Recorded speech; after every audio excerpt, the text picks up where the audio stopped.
नाज़रीन, हम सभी जानते हैं कि पाकिस्तान और भारत के दरमियान बंटवारे के बाद से शुरू होने वाला तनाव आज भी बरकरार है।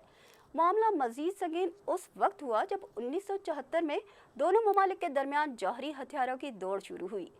दोनों ममालिक के पास बड़े पैमाने पर जौहरी हथियारों के ज़खायर और मजीद तैयार करने के लिए इंफ्रास्ट्रक्चर भी मौजूद है। जनवरी 2024 की रिपोर्ट के मुताबिक भारत के पास 172 जौहरी वॉरहेड्स जबकि पाकिस्तान के पास 170 के करीब वॉरहेड्स हैं। हथियारों के मामले को लेकर कुछ सालों तक तो हालात कशीदा रहे, लेकिन फिर 31 दिसंबर 1988 में दोनों ममालिक के बाहमी रजामंदी से अपनी अपनी सिक्योरिटी को मलहूज़ खातिर रखते हुए एक मुआहदे पर दस्तखत कर दिए गए, जिसकी रूह से दोनों ममालिक अपनी जौहरी तनसीबात से मुतालिक एक दूसरे को आगाह करेंगे।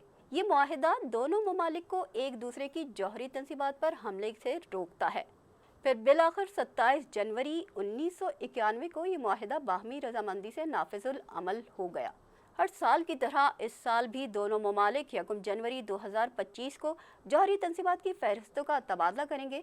ये फहरिस्तों के तबादले का मुसलसल 33वां साल है। दोनों ममालिक के मुताल्लिका इदारे 31 दिसंबर 2024 तक ताज़ा तरीन फहरिस्त तैयार करने में जुटे हुए हैं।